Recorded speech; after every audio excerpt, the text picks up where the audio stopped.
नमस्कार साथियों, मैं अनीता श्रीवास्तव आपका हार्दिक अभिनंदन करती हूँ। अब तक आपने मेरे पाठ के माध्यम से बालकांड, अयोध्या कांड और अरण्य कांड का विस्तार से श्रवण किया, जिससे आपको श्री रामचंद्र जी के बालचरित, विवाह, राज्य तिलक से वंचित होना, वनगमन, भारत का भातृप्रेम, महामुनियों के दर्शन, सीताहरण, श्री राम का विलाप और राम लक्ष्मण के द्वारा सीता की खोज का प्रसंग विदित हुआ। आज से हम किष्किंधा कांड का पाठ आरंभ करेंगे, जिसमें आप जानेंगे कि श्री राम की सुग्रीव से मित्रता, बाली और सुग्रीव की शत्रुता का कारण, बाली वध, सीता की खोज का प्रयत्न इत्यादि। तो चलिए आज का पाठ आरंभ करते हैं। कमल उत्पल तथा मत्स्यों से भरी हुई उस पंपा नामक पुष्करणी के पास पहुंचकर सीता की सुधि आ जाने के कारण श्री राम की इंद्रियां शोक से व्याकुल हो उठीं। वे विलाप करने लगे। उस समय सुमित्रा कुमार लक्ष्मण उनके साथ थे। वहां पंपा पर दृष्टि पड़ते ही हर्षोल्लास से श्री राम की सारी इंद्रियां चंचल हो उठीं। उनके मन में सीता के दर्शन की प्रबल इच्छा जाग उठी। उस इच्छा के अधीन से होकर वे सुमित्रा कुमार लक्ष्मण से इस प्रकार बोले। सुमित्रा नंदन, यह पंपा कैसी शोभा पा रही है। इसका जल वैदूर्य मणि के समान स्वच्छ एवं श्याम है। इसमें बहुत से पद्म और उत्पल खिले हुए हैं। तट पर उत्पन्न हुए नाना प्रकार के वृक्षों से इसकी शोभा और भी बढ़ गई है। सुमित्रा कुमार, देखो तो सही, पंपा के किनारे का वन कितना सुंदर दिखाई दे रहा है। यहाँ के ऊंचे ऊंचे वृक्ष अपनी फैली हुई शाखाओं के कारण अनेक शिखरों से युक्त पर्वतों के समान सुशोभित होते हैं। परंतु मैं इस समय भरत के दुख और सीता हरण की चिंता के शोक से संतप्त हो रहा हूँ। मानसिक वेदनाएं मुझे बहुत कष्ट पहुँचा रही हैं। यद्यपि मैं शोक से पीड़ित हूँ, तो भी मुझे यह पंपा बड़ी सुहावनी लग रही है। इसके निकटवर्ती वन बड़े विचित्र दिखाई देते हैं। यह नाना प्रकार के फूलों से व्याप्त है। इसका जल बहुत शीतल है और यह बहुत सुखदायिनी प्रतीत होती है। कमलों से यह सारी पुष्करणी ढकी हुई है, इसलिए बड़ी सुंदर दिखाई देती है। इसके आसपास सर्प तथा हिंसक जंतु विचर रहे हैं। मृग आदि पशु और पक्षी भी सब ओर छा रहे हैं।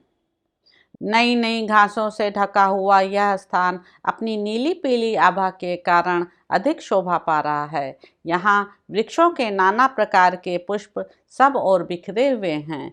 इससे ऐसा जान पड़ता है मानो यहाँ बहुत से गलीचे बिछा दिए गए हों। चारों ओर वृक्षों के अग्रभाग फूलों के भार से लदे होने के कारण समृद्धिशाली प्रतीत होते हैं। ऊपर से खिली हुई लताएं उनमें सब ओर से लिपटी हुई हैं। सुमित्रा नंदन, इस समय मंद मंद सुखदायिनी हवा चल रही है, जिससे कामना का उद्दीपन हो रहा है। यह चैत्र का महीना है।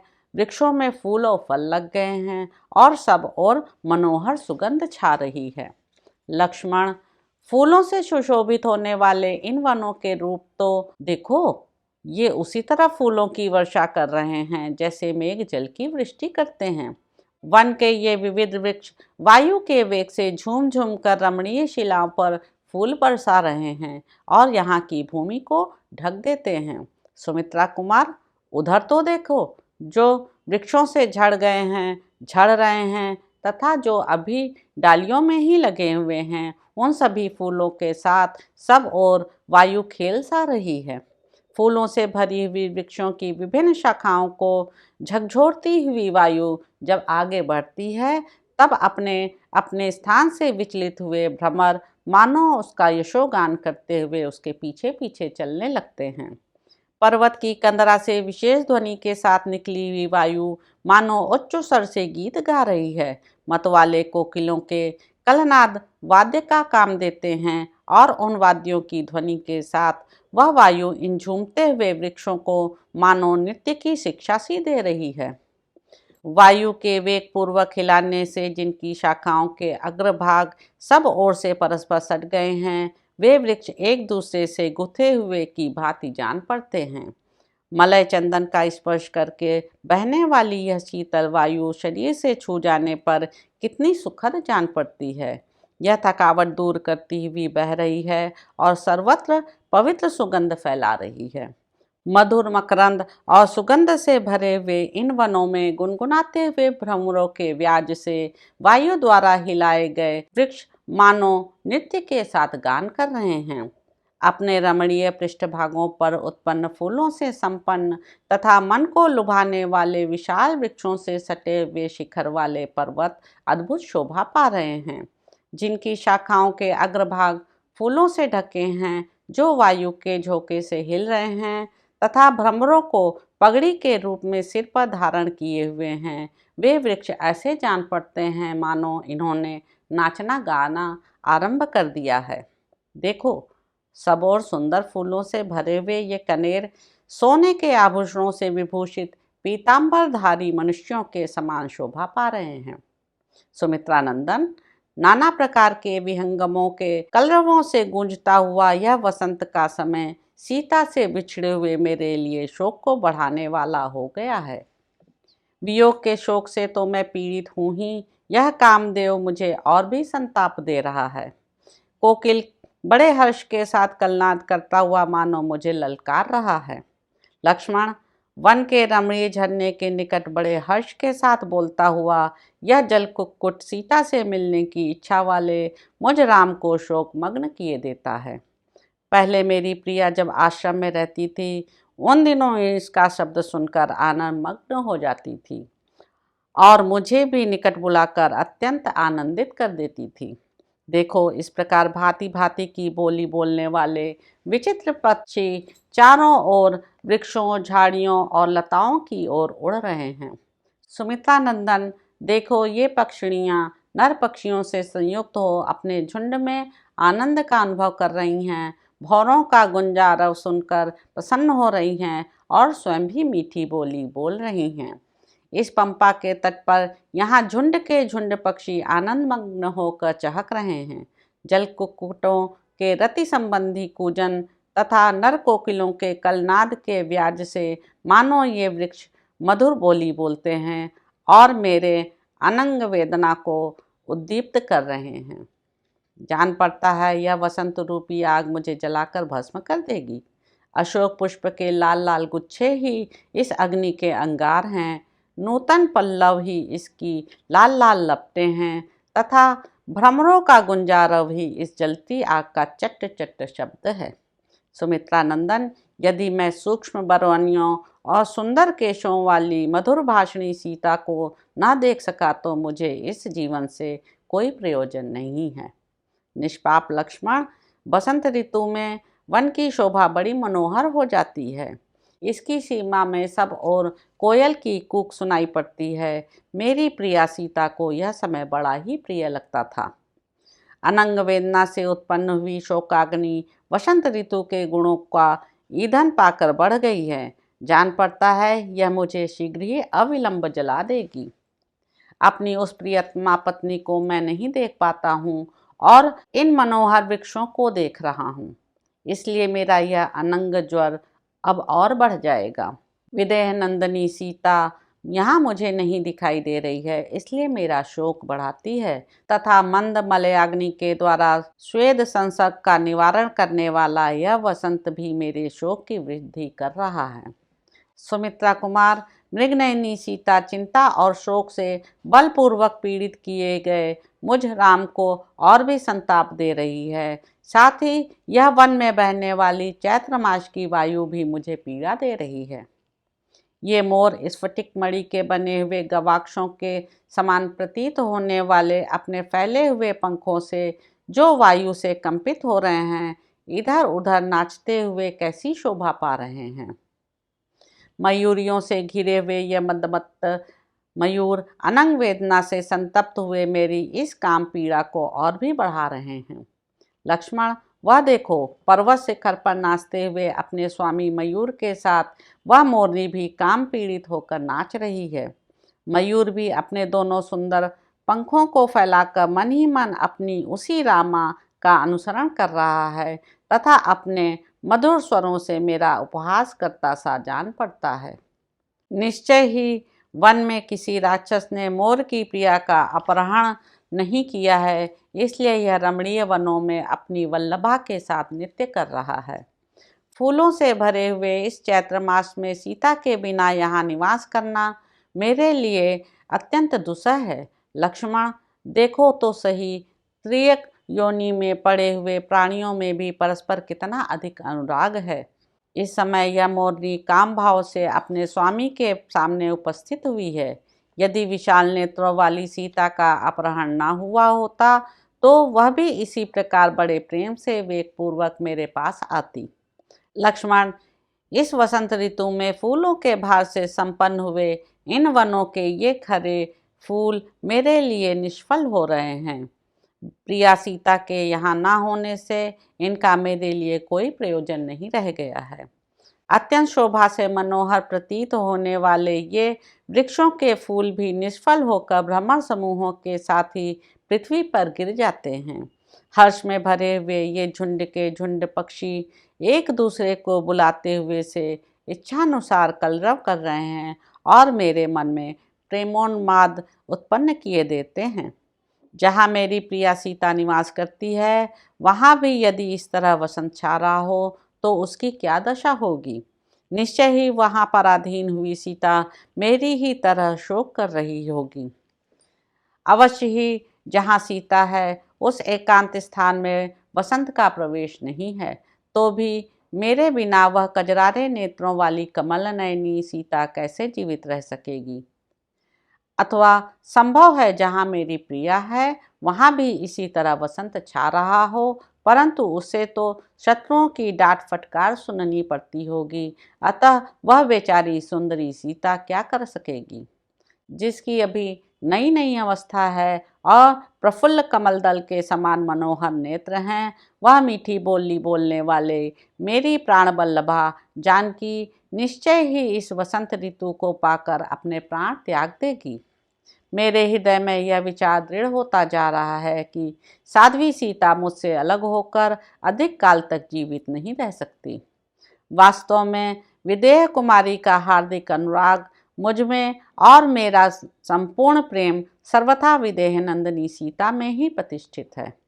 फूलों की सुगंध लेकर बहने वाली यह शीतल वायु, जिसका स्पर्श बहुत ही सुखद है, प्राण बल्लभा सीता की याद आने पर मुझे आग की भांति तपाने लगती है। पहले जानकी के साथ रहने पर जो मुझे सदा सुखद जान पड़ती थी, वही वायु आज सीता के विरह में मेरे लिए शोकजनक हो गई है। जब सीता मेरे साथ थी, उन दिनों जो पक्षी कौवा आकाश में जाकर काँव काँव करता था, वह उसके भावी वियोग को सूचित करने वाला था। अब सीता के वियोग काल में वह कौवा वृक्ष पर बैठकर बड़े हर्ष के साथ अपनी बोली बोल रहा है। यही वह पक्षी है जो आकाश में स्थित होकर बोलने पर वैदेही के अपहरण का सूचक हुआ, किंतु आज वह जैसी बोली बोल रहा है उससे जान पड़ता है कि यह मुझे विशाल लोचना सीता के समीप ले जाएगा। लक्ष्मण, देखो, जिनकी ऊपरी डालियां फूलों से लदी हुई हैं, वन में उन वृक्षों पर कलरव करने वाले पक्षियों का यह मधुर शब्द विरही जनों के मदनोन्माद को बढ़ाने वाला है। वायु के द्वारा हिलाई जाती हुई उस तिलक वृक्ष की मंजरी पर भ्रमर सहसा जा बैठा है, मानो कोई प्रेमी काम मद से कंपित हुई प्रेयसी से मिल रहा हो। यह अशोक प्रिया विरही कामी पुरुषों के लिए अत्यंत शोक बढ़ाने वाला है। यह वायु के झोंक से कंपित हुए पुष्प गुच्छों द्वारा मुझे डांट बताता हुआ सा खड़ा है।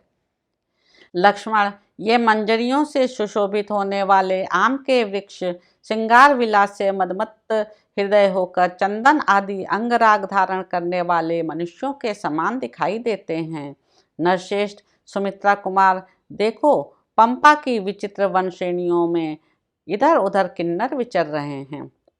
लक्ष्मण, देखो, पंपा के जल में सब ओर खिले हुए ये सुगंधित कमल प्रातःकाल के सूर्य की भांति प्रकाशित हो रहे हैं। पंपा का जल बड़ा ही स्वच्छ है, इसमें लाल कमल और नील कमल खिले हुए हैं। हंस और कारंडव आदि पक्षी सब ओर फैले हुए हैं तथा सौगंधिक कमल इसकी शोभा बढ़ा रहे हैं। जल में प्रातःकाल के सूर्य की भांति प्रकाशित होने वाले कमलों के द्वारा सब ओर से घिरी हुई पंपा बड़ी शोभा पा रही है। उन कमलों के केसरों को भ्रमरों ने चूस लिया है। इसमें चक्रवाक सदा निवास करते हैं। यहाँ के वनों में विचित्र विचित्र स्थान हैं तथा पानी पीने के लिए आए हुए हाथियों और मृगों के समूहों से इस पंपा की शोभा और भी बढ़ जाती है। लक्ष्मण, वायु के थपेड़े से जिनमें वेग पैदा होता है तथा लहरों से ताड़ित होने वाले कमल पंपा के निर्मल जल में बड़ी शोभा पाते हैं। प्रफुल्ल कमल दल के समान विशाल नेत्रों वाली विदेह राजकुमारी सीता को कमल सदा ही प्रिय रहे हैं। उसे न देखने के कारण मुझे जीवित रहना अच्छा नहीं लगता है। अहो, काम कितना कुटिल है, जो अन्यत्र गई हुई एवं परम दुर्लभ होने पर भी कल्याणमय वचन बोलने वाली उस कल्याण स्वरूपा सीता का बारंबार स्मरण दिला रहा है। यदि खिले हुए वृक्षों वाला यह वसंत मुझ पर पुनः प्रहार न करे तो प्राप्त हुई काम वेदना को मैं किसी तरह मन में ही रोके रह सकता हूँ। सीता के साथ रहने पर जो जो वस्तुएं मुझे रमणीय प्रतीत होती थी वे ही आज उसके बिना असुंदर जान पड़ती हैं।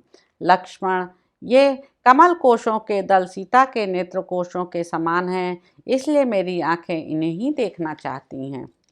कमल केसरों का स्पर्श करके दूसरे वृक्षों के बीच से निकली हुई यह सौरभ युक्त मनोहर वायु सीता के निश्वास की भांति चल रही है।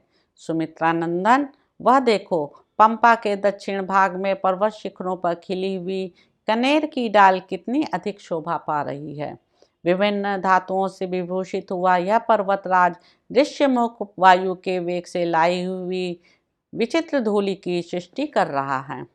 सुमित्रा कुमार, चारों ओर खिले हुए और सब ओर से रमणीय प्रतीत होने वाले पत्रहीन पलाश वृक्षों से उपलक्षित इस पर्वत के पृष्ठ भाग आग में जलते हुए से जान पड़ते हैं। पंपा के तट पर उत्पन्न हुए ये वृक्ष इसी के जल से अभिषिक्त हो बढ़े हैं और मधुर मकरंद एवं गंध से संपन्न हुए हैं। इनके नाम इस प्रकार हैं: मालती, मल्लिका, पद्म और करवीर। ये सब के सब फूलों से सुशोभित हैं। केतकी, सिंधुवार तथा वासंती लताएं भी सुंदर फूलों से भरी हुई हैं। गंध भरी माधवी लता तथा कुंद कुसुमों की झाड़ियाँ सब ओर शोभा पा रही हैं।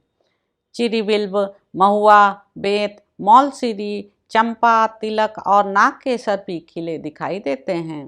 पर्वत के पृष्ठभागों पर पद्मक और खिले हुए नील अशोक भी शोभा पा रहे हैं। वहीं सिंह के अयाल की भांति पिंगल वर्ण वाले लोध्र भी सुशोभित हो रहे हैं। अंकोल, कुरंट, चूर्णक, पारिभद्रक, आम, पाटिल, कोविदार, मुचुकंद और अर्जुन नामक वृक्ष भी पर्वत शिखरों पर फूलों से लदे दिखाई देते हैं। केतक, उद्दालक, शिरीष, शीशम, धव, सेमल, पलाश, लाल कुरवक, तिनिश, नक्तमाल, चंदन, स्यंदन, हिंताल, तिलक तथा नागकेसर के पेड़ भी फूलों से भरे दिखाई देते हैं। सुमित्रा नंदन, जिनके अग्रभाग फूलों से भरे हुए हैं, उन लता वल्लरियों से लिपटे हुए पंपा के इन मनोहर और बहुसंख्यक वृक्षों को तो देखो। वे सब के सब यहाँ फूलों के भार से लदे हुए हैं। हवा के झोंके खाकर जिनकी डालें हिल रही हैं, वे ये वृक्ष झुककर इतने निकट आ जाते हैं कि हाथ से इनकी डालियों का स्पर्श किया जा सके। सलोनी लताएं मदमत्त सुंदरियों की भांति इनका अनुसरण करती हैं। एक वृक्ष से दूसरे वृक्ष पर, एक पर्वत से दूसरे पर्वत पर तथा एक वन से दूसरे वन में जाती हुई वायु अनेक रसों के आस्वादन से आनंदित सी होकर बह रही है। कुछ वृक्ष प्रचुर पुष्पों से भरे हुए हैं और मधु एवं सुगंध से संपन्न हैं। कुछ मुकुलों से आवेष्टित हो श्याम वर्ण से प्रतीत हो रहे हैं। वह भ्रमर राग से रंगा हुआ है और यह मधुर है, यह स्वादिष्ट है तथा यह अधिक खिला हुआ है इत्यादि बातें सोचता हुआ फूलों में लीन हो रहा है। पुष्पों में छिपकर फिर ऊपर से उड़ जाता है और सहसा अन्यत्र चल देता है। इस प्रकार मधु का लोभी भ्रमर पंपा तीरवर्ती वृक्षों पर विचर रहा है। स्वयं झड़कर गिरे हुए पुष्प समूहों से आच्छादित हुई यह भूमि ऐसी सुखदायिनी हो गई है, मानो इस पर शयन करने के लिए मुलायम बिछौने बिछा दिए गए हों। सुमित्रा नंदन, पर्वत के शिखरों पर जो नाना प्रकार की विशाल शिलाएं हैं, उन पर झड़े हुए भांति भांति के फूलों ने उन्हें लाल पीले रंग की शैया के समान बना दिया है। सुमित्रा कुमार, बसंत ऋतु में वृक्षों के फूलों का यह वैभव तो देखो। इस चैत्र मास में ये वृक्ष मानो परस्पर होड़ लगाकर फूले हुए हैं। लक्ष्मण, वृक्ष अपनी ऊपरी डालियों पर फूलों का मुकुट धारण करके बड़ी शोभा पा रहे हैं तथा वे भ्रमरों के गुंजारव से इस तरह कोलाहल पूर्ण हो रहे हैं, मानो एक दूसरे का आह्वान कर रहे हों। यह कारंडव पक्षी पंपा के स्वच्छ जल में प्रवेश करके अपनी प्रियतमा के साथ रमण करता हुआ काम का उद्दीपन सा कर रहा है। मंदाकिनी के समान प्रतीत होने वाली इस पंपा का जब ऐसा मनोरम रूप है, तब संसार में उसके जो मनोरम गुण विख्यात हैं वे उचित ही हैं। रघुश्रेष्ठ लक्ष्मण, यदि साध्वी सीता दिख जाए और यदि उसके साथ हम यहाँ निवास करने लगें तो हमें न इंद्रलोक में जाने की इच्छा होगी और न अयोध्या में लौटने की ही। हरी हरी घासों से सुशोभित ऐसे रमणीय प्रदेशों में सीता के साथ सानंद विचरने का अवसर मिले तो मुझे कोई चिंता नहीं होगी और न दूसरे ही दिव्य भोगों की अभिलाषा हो सकेगी। इस वन में भांति भांति के पल्लवों से सुशोभित और नाना प्रकार के फूलों से उपलक्षित ये वृक्ष प्राण वल्लभा सीता के बिना मेरे मन में चिंता उत्पन्न कर देते हैं। सुमित्रा कुमार, देखो इस पंपा का जल कितना शीतल है। इसमें असंख्य कमल खिले हुए हैं, चकवे विचरते हैं और कारंडव निवास करते हैं। इतना ही नहीं, जल कुक्कुट तथा क्रौंच भरे हुए हैं एवं बड़े बड़े मृग इसका सेवन करते हैं। चहकते हुए पक्षियों से इस पंपा की बड़ी शोभा हो रही है। आनंद में निमग्न हुए ये नाना प्रकार के पक्षी मेरे सीता विषयक अनुराग को उद्दीप्त कर देते हैं, क्योंकि इनकी बोली सुनकर मुझे नूतन अवस्था वाली कमल नयनी चंद्रमुखी प्रियतमा सीता का स्मरण हो आता है। लक्ष्मण, देखो पर्वत के विचित्र शिखरों पर ये हरिण अपनी हरिणियों के साथ विचर रहे हैं और मैं मृगनयनी सीता से बिछुड़ गया हूँ। इधर उधर विचरते हुए ये मृग मेरे चित्त को व्यथित किए देते हैं। मतवाले हाथियों से भरे हुए इस पर्वत के रमणीय शिखर पर यदि प्राणबल्लभा सीता का दर्शन पा सकूं तभी मेरा कल्याण होगा। सुमित्रा नंदन, यदि सुमध्यमा सीता मेरे साथ रहकर इस पंपा सरोवर के तट पर सुखद समीर का सेवन कर सके तो मैं निश्चय ही जीवित रह सकता हूँ। लक्ष्मण, जो लोग अपनी प्रियतमा के साथ रहकर पद्म और सौगंधिक कमलों की सुगंध लेकर बहने वाली शीतल मंद एवं शोकनाशन पंपावन की वायु का सेवन करते हैं, वे धन्य हैं। हाय, यह नई अवस्था वाली कमल लोचना जनक नंदनी प्रिया सीता मुझसे बिछुड़कर बेबसी की दशा में अपने प्राणों को कैसे धारण करती होगी। लक्ष्मण, धर्म के जानने वाले सत्यवादी राजा जनक जब जन समुदाय में बैठकर मुझसे सीता का कुशल समाचार पूछेंगे, उस समय मैं उन्हें क्या उत्तर दूंगा। हाय, पिता के द्वारा वन में भेजे जाने पर जो धर्म का आश्रय ले मेरे पीछे पीछे यहाँ चली आई, वह मेरी प्रिया इस समय कहाँ है। लक्ष्मण, जिसने राज्य से वंचित और हताश हो जाने पर भी मेरा साथ नहीं छोड़ा, मेरा ही अनुसरण किया, उसके बिना अत्यंत दीन होकर मैं कैसे जीवन धारण करूँगा। जो कमल दल के समान सुंदर, मनोहर एवं प्रशंसनीय नेत्रों से सुशोभित है, जिससे मीठी मीठी सुगंध निकलती रहती है, जो निर्मल तथा चेचक आदि के चिन्ह से रहित है, जनक किशोरी के उस दर्शनीय मुख को देखे बिना मेरी सुध बुध खोई जा रही है। लक्ष्मण, वैदेही के द्वारा कभी हंसकर कभी मुस्कुराकर कही हुई वे मधुर, हितकर एवं लाभदायक बातें जिनकी कहीं तुलना नहीं है, मुझे अब कब सुनने को मिलेंगी। 16 वर्ष की सी अवस्था वाली साध्वी सीता यद्यपि वन में आकर कष्ट उठा रही होगी, तथापि जब मुझे अनंग वेदना या मानसिक कष्ट से पीड़ित देखती, तब मानो उसका सारा दुख नष्ट हो गया हो। इस प्रकार प्रसन्न सी होकर मेरी पीड़ा दूर करने के लिए अच्छी अच्छी बातें करने लगती थी। राजकुमार, अयोध्या में चलने पर जब मनस्विनी माता कौशल्या पूछेंगी कि मेरी बहू रानी कहाँ है, तो मैं उन्हें क्या उत्तर दूंगा। लक्ष्मण, तुम जाओ भातृवत्सल भरत से मिलो। मैं तो जनक नंदिनी सीता के बिना जीवित नहीं रह सकता।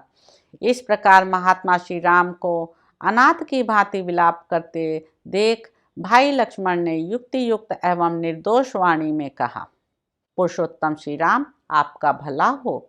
आप अपने को संभालिए, शोक न कीजिए। आप जैसे पुण्यात्मा पुरुषों की बुद्धि उत्साह शून्य नहीं होती।